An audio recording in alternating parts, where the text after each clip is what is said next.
네, 시장에 숨겨진 이야기를 통해서 투자 전략 세워보는 시간입니다. 초성님의 히든 마켓 스토리, 유한타증권 최성희 프라이빗 뱅커 자리하셨습니다. 안녕하세요. 네, 안녕하십니까. 네, 오늘 또 어떤 산업의 어떤 종목의 히든 스토리를 알려주실지 궁금한데요. 먼저 첫 번째 키워드부터 확인해 보겠습니다. 네, 오늘 첫 번째 키워드, 소프트웨어의 혁신, 어떤 의미입니까? 먼저 이제 오늘 종목 소개 말씀드리기 전에 산업의 변화가 주가에 그리고 기업의 실적에 어떤 임팩트를 끼치는지에 대해서 좀 설명드리기 위해서 제가 이제 첫 번째 키워드를 소프트웨어 혁신으로 정했습니다. 사실 좀 더 구체적으로 말씀드리면 게임의 혁신입니다. 그렇죠? 먼저 우리가 예를 들어서 위메이드 주가 한번 보여주시겠어요? 위메이드 한번 주가 보여주시면 3만 원 이하부터 움직였다고 보시면 주가가 한 얼마나 상승했습니까? 600% 이상 상승했고 오늘 이제 더 올라가고 네. 있죠. 불과 3, 4개월 만에 이런 일이 벌어지고 있습니다. 네. 그러면 오늘 말씀하실 종목이 위메이드인가요? 아니요. 위메이드 아닙니다. 예를 들어서 말씀드리는 겁니다. 네. 예. 그러니까 게임하면서 돈 벌 수 있는 플레이 투 언이라는 게 요즘에 유행을 하고 있잖아요. 이에 대해서 계속 각광을 받고 있는 거죠.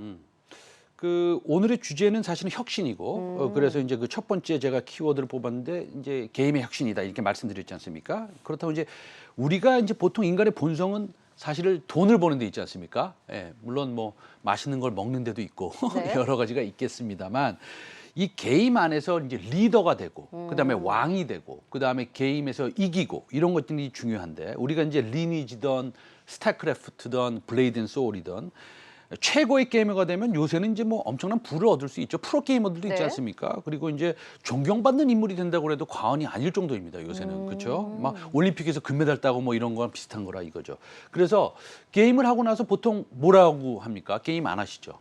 잘 안 합니다. 네. 근데 이제 젊은 남성분들이 게임을 하면 너 이겼니 졌니 이렇게 물어보지 않습니까? 그렇죠. 네, 그렇게 물어보는데 이게 어떻게 바뀌었냐? 이겼니 졌니가 아니라 게임에서 얼마나 벌었니? 이런 상황으로 변했다는 것을 말씀드리는 겁니다. 그럼 게임의 패러다임, 이러한 특성이 완전히 바뀌었다라고 해석을 해야 될까요? 이게 완전히 혁명적으로 바뀐 것이죠. 그래서 이제 위메이드 주가가 보셨다시피 3, 4개월 동안 600%가 상승을 했는데 과거에 이제 대선주가 막 10배 상승하고 이런 것들이 있지 않습니까? 이런 것들과 똑같이 생각하면 큰 오산이다. 이런 말씀을 드리고 싶은 것이고요. 네. 기존의 게임 시스템에서 게임 내 얻은 재화는 게임 내에서만 존재하지 않습니까? 그런데 시스템 이 내에서 얻는 이 게임을 옛날에는 뭐 온라인 게임 아이템 중개 서비스 업체를 통해서 이렇게 뭐 사고 팔고 했는데요. 이제는 위메이드 플랫폼 안에서 벌어들은 이 게임 아이템을 가상화폐로 바뀌어서 현금화를 한다는 것입니다. 예. 네, 그래서 첫 번째 키워드 소프트웨어의 혁신이라고 잡아주셨고 이제 게임의 혁신을 꼽으신 건데 위메이드가 단순히 이제 테마성 움직임이 아니라고 해석을 하신 거잖아요. 그럼 네. 구체적으로 어떤 길을 가고 있는 건가요? 제가 지금 오늘 위메이드에서 너무 강조를 하니까 네. 위메이드가 이렇게 많이 올라갔는데 여기서 매수해야 됩니까? 이렇게 속으로 생각하시는 시청자분들이 있으실 수 있는데 그렇지는 않고요. 위메이드가 앞으로 갈 길이 멀다라는 것을 말씀드리는 거고 그다음에 주가에 많이 올라가면 또 조정받는 것이고 조정받았다가 이 회사의 성장성이 충분하다 그러면 또 올라갈 수 있다. 이런 말씀 먼저 드리고 싶고요.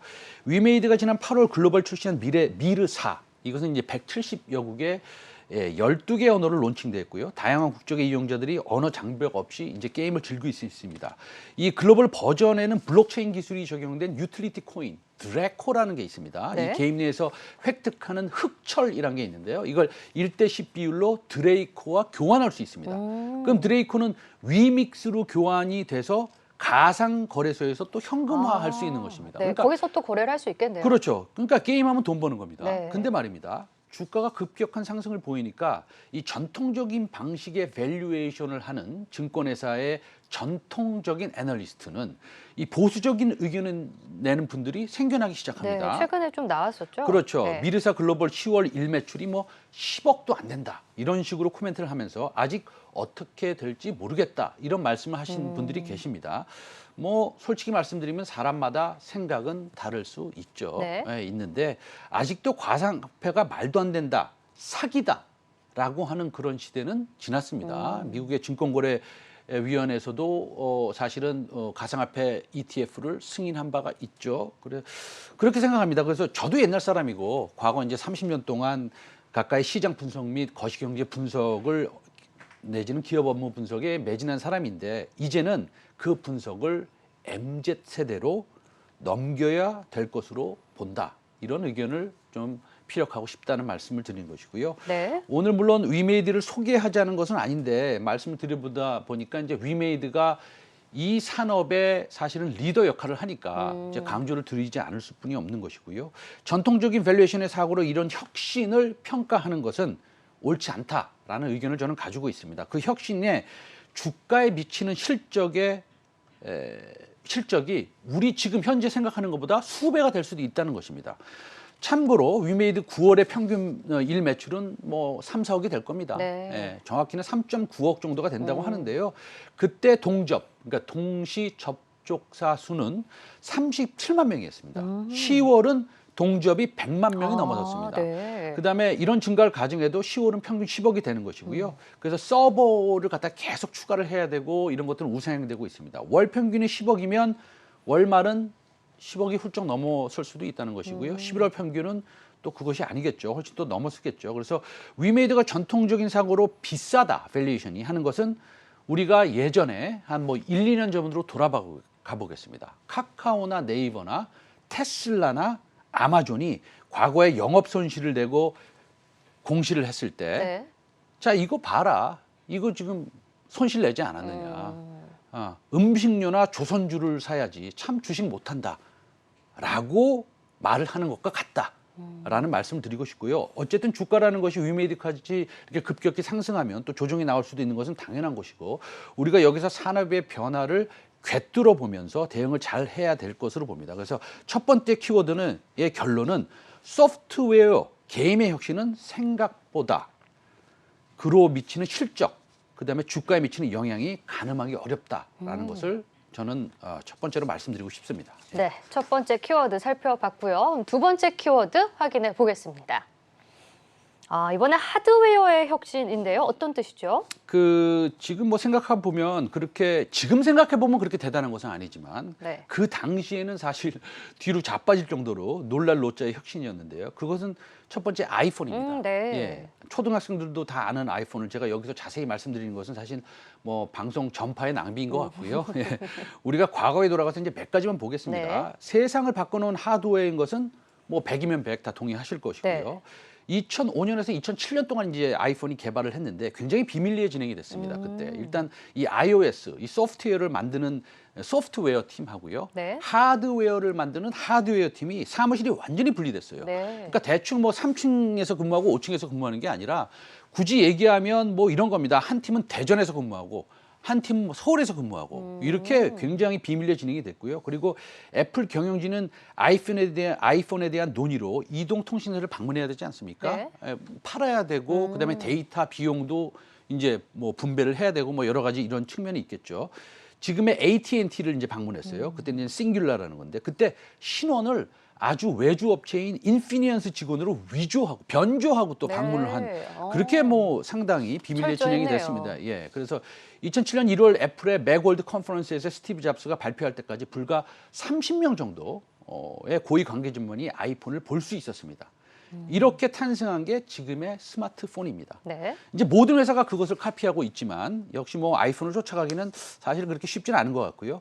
그 당시 사람들은 아이폰을 가리켜서 기존의 핸드폰보다 5년을 앞선 혁신적이고 마법 같은 제품이다. 이렇게 얘기를 했습니다. 네. 그러면 또 이 하드웨어의 혁신이 그 당시에 주식시장에 또 많은 영향을 미쳤었죠? 네, 이게 이제 13년, 14년 전인데 이 소프트웨어의 혁신, 게임의 혁신, 위메이드와 같이 기타 게임 산업에 영향을 크게 미치고 있듯이 네. 과거의 하드웨어의 혁신은 부품업체에 큰 영향을 미쳤습니다. 네. 그래서 이제 우리가 그 당시로 돌아가 보면 인터플렉스 주가 한번 보시겠습니다. 2007년 중반에 대표적인 아이폰 관련주죠. 네, 미국에서부터 아이폰이 데뷔한 후 그로부터 1년 동안 유저들이 좀 익숙해지는데 네. 시간이 필요하지 않겠습니까? 그리고 이제 유통 판매 조직도 좀 안정화돼야 되고요. 그래서 각 나라의 통신업체와 또 계약도 해야 되고요. 근데 그 통신법에 의거해서 계약을 해야 되니까 한 1년 정도 시간이 흘렀습니다. 그러면서 2008년 말부터 이제 이 혁신적인 하드웨어에 구부러지는 기판을 생산하는 인터플렉스 다시 한 번만 보여주시겠어요? 그로부터 3년간 주가가 60배 상승하게 됩니다. 네. 6배 아닙니다. 60배. 60배. 예, 간단히 말씀드리면 주가라는 것이 그 당시에 거시경제 지표와 그리고 네. 여러 가지 시황과도 맞물려 움직이겠지만 이 소프트웨어든 하드웨어든 그 전에 판을 뒤집는 혁신이 나오면 실체적으로 몇몇 특정 회사와 또 주변의 회사들은 큰 수혜를 입을 수 있다는 것이고요. 뭐 인터플렉스가 그런 경우였고 주가는 60배 상승했다. 네. 이렇게 말씀드리고 싶습니다. 예. 네, 지금 보니 대단한데요. 자, 그럼 세 번째 키워드 바로 확인해 보겠습니다. 네, 세 번째 키워드 가상세계로의 혁신인데요. 어떤 말씀이시죠? 이게 이제 결론은 메타버스 하드웨어입니다. 아, 네. 네, 미래 메타버스가 주목받는 또 다른 이유는 현재 평면적 메타버스의 몰입감과 실제감 있는 경험을 제공할 수 있는 그 XR 기술의 결합이 기대가 되는 것인데요. XR은 메타버스를 구현하는 핵심 기술입니다. 그래서 VR, AR 많이 들어보셨죠? 네. 이 MR, 이 모든 것을 포괄하는 개념입니다. 현재 이미지와 비디오 형식과 콘텐츠 유통만 가능했던 이 평면적 메타버스를 3D 공간 콘텐츠 소비가 가능해져서 몰입형 실감 미디어 환경을 만들 수가 있다는 것이고요. 네. 그래서 최종 결론은 우리가 이제 여기서 이제 소프트웨어, 콘텐츠가 중요하지 않다는 거 아닙니다. 중요한데 우리가 접근 방식을 단순히 콘텐츠 그리고 몇 개의 추가된 플랫폼 서비스도 중요하지만 이것을 실현하기 위해서는 메타버스를 구현할 XR 기술이 필요하다는 것입니다. 그럼 이 메타버스 3D XR 산업이 우리 곁에 얼마나 지금 가까이 와 있는 건가요? 먼저 뭐 이미 다 와 있죠. 네. 뭐 아시겠지만 얼마 전에 페이스북이 사명을 바뀌었지 않습니까? 메타로 바꿨습니다. 바뀌었죠. 메타로 바꿨습니다. 이제 페이스북이란 건 존재하지 않고요. 네. 메타의 오큘러스를 한번 보시겠는데요. 지금 보시는 것이 이제 오큘러스 XR을 다 끼고 계시네요. 네. 예, 그래서 이제 같은 사무실에서 일하는 것처럼 일을 하고 있는 것이고요. 왼쪽을 보시면 오른쪽 화면 보시면 두 번째는 현재 나와 있는 소셜 플랫폼보다 엄청나게 진보된 개념인데 오큘러스 기기를 쓰고 그 게임 소셜 플랫폼 안에 들어가 있는 겁니다. 네. 우리가 그 자녀들이 텔레비를 오래 보면 TV로 들어가겠다 이러면서 이제 약간 짓궂지 않습니까? 네. 정말로 TV로 들어가는 겁니다. 예. 그래서 지금 화면에 보시듯이 또 하나 보여주시면 애플은 4년 전에 이미 그 스마트폰은 AR 기기가 대체할 것이라고 선언을 했고 중간 보시면 2022년에 이제 그 정도의 출시를 예상하고 있습니다. 그럼 단순히 이런 기기들이 그냥 하드웨어로서 싸게 만들어서 영업 마진 한 20% 내고 팔고 그럴 것이냐 이렇게 생각하면 또 그것도 오산이라는 얘기입니다. 네. 예를 들어서 페이스북이 아니라 메타, 이제 자사 XR 디바이스를 기반으로 한 플랫폼 구축을 목표로 하고 있고요. 이는 동사가 XR 디바이스를 통한 다양한 행동 데이터를 수집하는 데 있습니다. 그래서 이 행동 데이터를 수집하면 그분이 어디를 쳐다보는지, 왜 쳐다보는지, 어떤 표정을 보면서 쳐다보는지 이런 데이터를 구축함으로써 또 이것을 통해서 마케팅을 할 수 있는 것이죠. 예. 네, 알겠습니다. 지금 근데 기다리시는 분들이 많아서 종목으로 바로 가야 될 것 같은데요. 이런 수혜주를 발굴하는 게 중요할 것 같은데 그럼 오늘 말씀해 주실 종목이 어떤 종목입니까? 그 정말 그 혁신적인 것인데요. 바로 네. 뭐 주가가 좀 올라가 있어도 산업의 혁신을 통해서 실적의 증가는 우리가 가늠하기 어렵습니다. 오늘의 메타, 예전에 페이스북의 XR 기기에 부품을 납품하는 회사를 하나 소개할까 합니다. 네. 그 회사는 뉴프렉스입니다. 뉴프렉스. 네. 이 XR 기기에 부품을 납품하는 회사인데요. 네. 이 증권사 리포트를 참조해서 말씀드리는 겁니다. 뭐 제가 분석한 건 아니고요. 증권사에서 분석을 한 건데 매수의 추천이 아니고 당연히 한번 보시라고 하시는 건데 그런데 이 뉴프렉스를 설명하기 전에요. 이 회사가 고평가냐 지금 네. 좀 많이 그래도 안 올른 주가가 어디 있겠어요. 메타버스 관련해서 다 올랐는데 그럼 저평가냐부터 좀 우리가 말씀드리면 그 시장 추정치 2023년도 PER이 5배에서 6배 정도 사이입니다. 네. 그러면 이 리포트의 제목도 가장 저평가된 메타버스 관련 업체입니다. 제목이 그렇습니다. 네. 가장 저평가된 네. 메타버스 관련 업체. 두 가지 모멘텀이 있는데요. 이 메타버스 이 페이스북 VR 기기 오큘러스향 제품의 부품을 거의 독점적으로 납품하고 있습니다. 두 번째는 실적의 턴어라운드입니다. 자, 오늘 뉴스가 주말에 한번 뉴스가 하나 나왔는데요. 네. 이 재밌는 뉴스가 나왔습니다. 오큘러스 한번 사진 한번 보여주시면 이 페이스북에서요. 사실은 이걸 물건을 팔아야 되지 않습니까? 네. 그래서 그 애플숍 가보셨어요? 가봤죠? 네, 애플숍이 많이 만들어지지 않았습니까? 페이스북도 VR 기기 오큘러스 오프라인 숍 매장을 지금 만들려고 계획을 하고 있다는 것이. 그럼 많이 팔리는 게 중요하겠네요. 그러면 뉴욕 타임즈에 났습니다. 그래서 리포트에 따르면 하반기에는 영업이익이 63억을 기록해서 턴어라운드 할 것으로 보고 있고요. 뭐 2023년도에는 영업이익 한 250억 정도를 추정하고 있는 것으로 돼 있습니다. 그래서 그러면 과연 이 밸류가 어떤 것이냐? 이게 PER 5배로 거래되는 것이 맞는 것이냐라고 봤을 때는 우리가 좀 공부해보고 한두 달 정도 만약에 매수의 결정을 내린다면 천천히 분할 매수할 만한 종목 아니냐.